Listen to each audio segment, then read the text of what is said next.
একজন অস্কার জয়ী সুরের জাদুতে মোহিত করেছেন সারা বিশ্বকে। প্রাচ্য পাশ্চাত্যকে মিলিয়ে দিয়েছেন তার সৃষ্টি।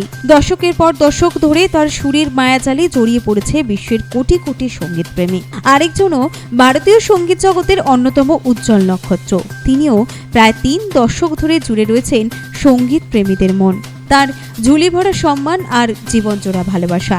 একজন এ.আর. রহমান, আরেকজন সোনু নিগম। এবার বিশ্বখ্যাত সুরকারকে নিশানা করলেন সঙ্গীত শিল্পী।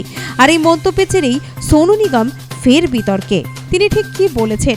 সোনু নিগম বলেছেন, ইন্ডিয়াকে দেওয়া এক সাক্ষাৎকারে রহমান সম্পর্কে সোনুর মন্তব্য ঝড় তুলেছে, প্রতিক্রিয়া তৈরি করেছে রহমান ভক্তদের মধ্যে। সোনু বলেন, আর রহমান বিরাট গায়ক নন, তিনি সর্বদা সুরের মধ্যে থাকেন। তিনি বলেন, রহমান একজন প্রশিক্ষিত সঙ্গীত শিল্পী নন, ওর গলাটি অপূর্ব। রহমান নিজেও কোনোদিন নিজেকে বড় গায়ক বলেন না, তো আমরা কি করে বলবো? উনি জানেন ওর গলায় টেক্সচার খুব ভালো, কিন্তু তিনি নিজেকে কখনো বড় গায়ক বলে দাবি করেননি। সোনু বলেন, রহমান বিরাট মাপের কম্পোজার, তাই স্বাভাবিকভাবেই তিনি সব সময় সুরের মধ্যেই থাকেন। একজনের ভয়েস টেক্সচার সুন্দর হলে লাভ কি যদি তিনি সুরেই না থাকেন? ওর গলায় হয়তো দুর্দান্ত নয়, কিন্তু তিনি সব সময় সুরে থাকেন, কারণ তিনি এ.আর. রহমান। এই কথা ঘিরেই বিতর্কিত মন্তব্য উঠে আসছে।